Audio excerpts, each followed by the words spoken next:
everybody, it's William Bryant Miles here. I'm the creative director and producer of Show Up, a new pop-up theatrical dining concept. I'm here with Crystal L. Bailey, the director of the Etiquette Institute of Washington. And today we're going to talk about some tips for what you should and shouldn't do at a dinner party to have a great time. So let's get to work.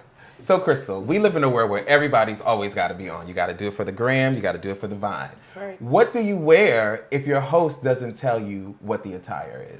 I think the first thing to do is to ask your host to find out. You never want to arrive and be underdressed or overdressed. But if you don't have the opportunity to find out in advance, always go with like a heightened casual look. And so adding that little pop of color, that fun accessory to your outfit is really what's going to add the jazz. So if you had to choose between being overdressed and underdressed, which would you say to do?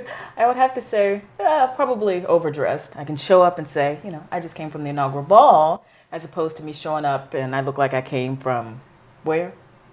So Crystal, you've been to Show Up before and you know anything can happen. What's the number one faux pas you've seen people do at the Show Up dinner experiences? I think a big faux pas, whether it be at Show Up or any other dinner party, is to move your place card or your name card. A host really goes through the time of deciding who should sit next to whom. Maybe they'll be able to talk about something that they have in common. And so moving your place card is really a big, huge faux pas. So just to be clear, under any circumstance, can you pull the host aside and be like, hey, Gert, I just can't sit next to this person. Can you switch my seat? Like, is that ever okay? No, not at all. You have to go with the flow. Okay, so let's talk about salt and pepper shakers. When is it a good time to ask your host for these? That's a great question. Try your food first. Taste it. I've been to Show Up, and I know that I can always expect great food there. So I would never ask to season my food beforehand. A second thing we want to remember is to not ask for random condiments. If it didn't already come with your dinner, if the host didn't already assume that you would want ketchup or assume that you would want some type of sauce, don't ask for it. So it's weird to say, I know that you're serving salmon, but can I have some A1?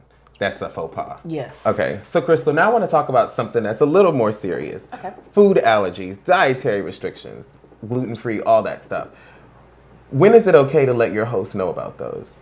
You definitely want to give them some advance notice, especially if they're preparing a big event. It's going to take time for them to figure out what your options are going to be.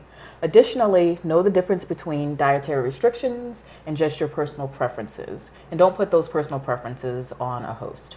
Okay, so now it's time to turn up. We love a good celebration. All right. And I love a good cheers. Ooh. I got you. But normally you don't let me clink my glass with you. Why is that?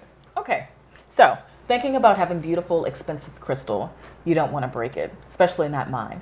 On top of that, they said during medieval times that people would kind of clink their glasses to slosh their beverage into the other person's, trying to find out if they were going to poison them.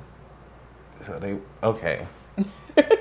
So then what am I supposed to do? How do I get that feeling? Because we love a good celebration. Certainly. Eye contact, smile, and a good nod. All right. So we don't have to all get in the middle. Yes. Okay. Well, you heard it here. Unless you plan to replace your host, Crystal, or you're worried about someone poisoning you, you don't need to clink glasses. Cheers.